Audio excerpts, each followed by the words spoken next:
Sisimula na po ang konstruksyon naman ng dalawang bagong barko ng Bureau of Fisheries and Aquatic Resources na magbabantay sa ating exclusive economic zone. May ulat on the spot si Ian Cruz. Ian?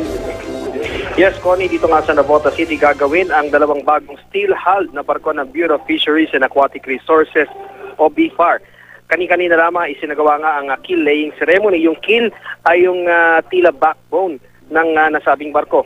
Sabi ni Yusek Asis Perez na siyang direktor ng BFAR, dahil dito sa Navotas gagawin ang multi-mission offshore vessels, mga Pilipino rin ang gagawa ng barko dito sa Josefa Slipway sa loob ng 18 buwan.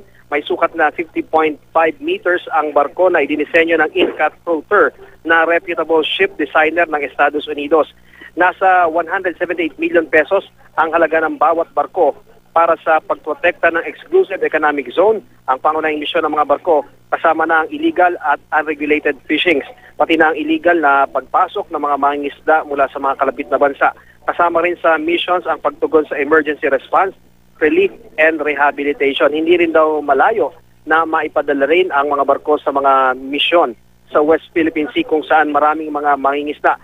Pero ang mga misyon ito para sa kapakanan ng mga mangingisda gaya ng pagbibigay ng medical at dental support sa mga nangangailangang mangingisda.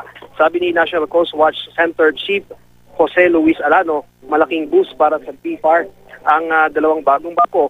Marami raw itong mga misyon na magagawa. Connie. Maraming salamat, Ian Cruz.